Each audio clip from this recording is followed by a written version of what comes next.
It's going to take more than Maria Zakharova claiming that the West has already leaped to a conclusion about who is responsible for the death of Alexei Navalny in the penal colony in the Yamalko-Nenets region up in the frozen north. And she says that the direct accusations against Russia are self-revealing. Well, Alexei Navalny wasn't imprisoned in any other country, and before being imprisoned, Putin and his cronies tried to kill him. So it's fairly straightforward. This is a man who made films, who wrote articles, who exposed the illicit wealth and the palaces of Putin. That's before Putin decided to spend the latter part of his life in a fridge nestling up against the frozen peas. And Putin had tried to kill him with Novichok in 2020 and 2024. He succeeded. He's finally killed by Putin.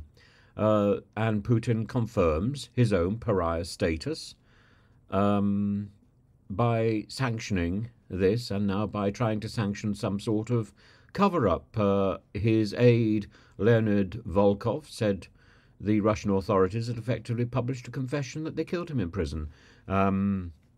They said that he collapsed and lost consciousness in the remote penal colony in the Arctic Circle. What was he doing in the Arctic Circle?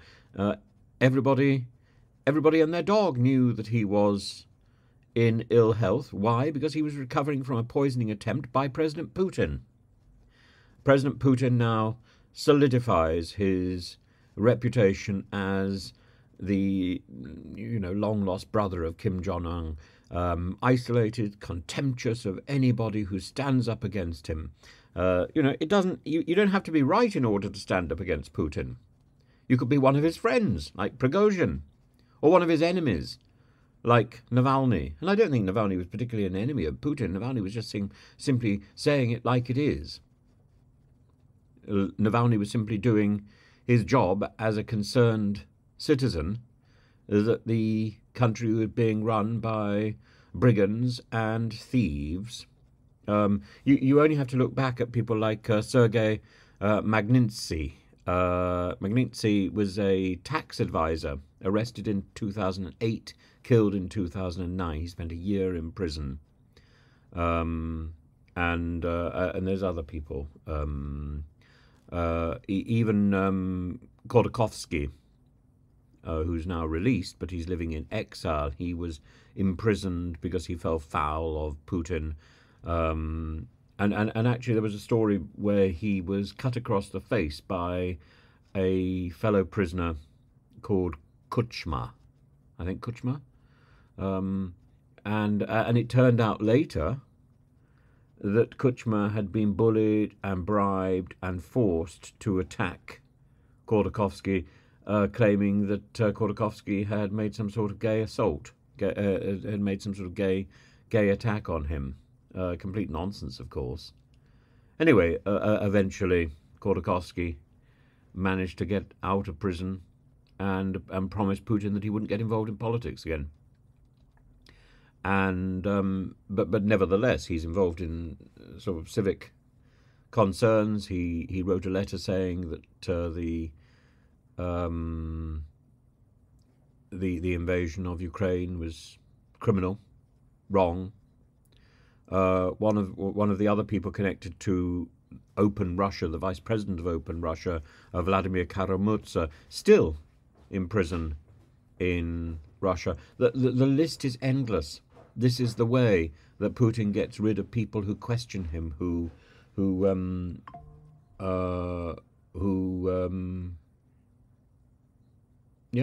expose his evil.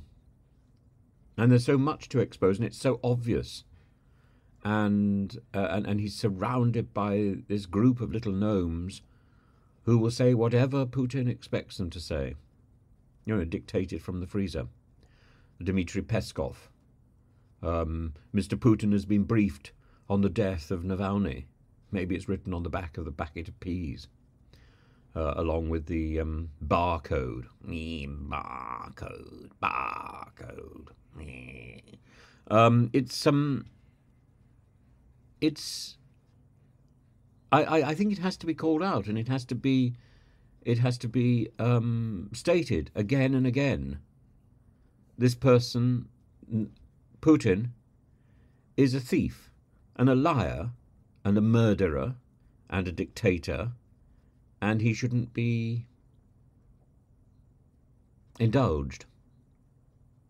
And certainly not by twits, puppets, hand puppets, like Tucker Carlson.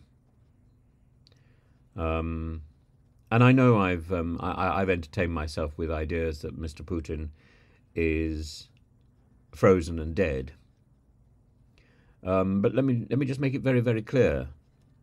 I think he abandoned humanity a very long time ago.